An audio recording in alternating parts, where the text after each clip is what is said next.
Good evening friends, I am Nikita और आज हम लोग पढ़ेंगे administrative thinkers.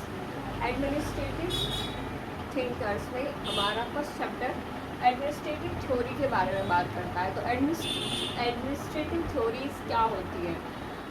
Study of principle and practice that guide efficient and effective administration in organization and government. इसका मतलब होता है वो वे सिद्धांत या वो तरीके जिनके द्वारा हम अपने एडमिनिस्ट्रेशन को बहुत इफ़ेक्टिव बना सकें, मतलब ऑर्गेनाइजेशंस को कैसे बहुत इफ़ेक्टिवली वर्क करने के लिए कौन कौन से प्रिंसिपल्स का यूज़ करें। ये वाला इफ़ेक्टिव एडमिनिस्ट्रेशन में क्या कौन सी थ्योरीज आती हैं?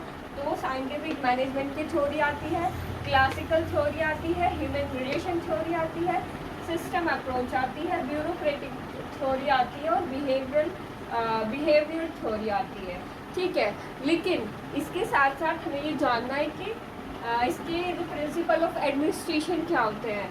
तो हमारा फर्स्ट होता है जो हमारा एडमिनिस्ट्रेशन है वो गोल ओरिएंटेड होना चाहिए।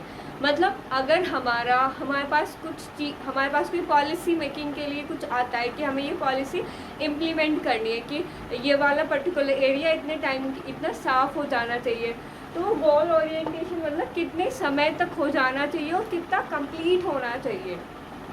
तो ये गोल ओरिएंटेशन है। इसका हम ऐसे भी करते हैं कि बुक का डिस्ट्रीब्यूशन, मतलब एजुकेशन मैक्सिमाइज करना और डिवीज़न ऑफ वर्क। जो व्यक्ति जिस काम में स्पेशलिस्ट है उसको वही काम दिया जाना चाहिए और जिससे काम बहुत इफ़ेक्टिव तरीके से होता है और वर्क लोड भी नहीं होता।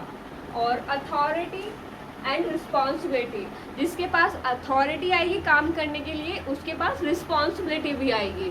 मतलब उसके पास पावर है तो उसको रिस्पॉन्सिबल भी होना पड़ेगा अपनी पावर्स को लेकर। Equality, discipline, coordination and efficiency and accountability to.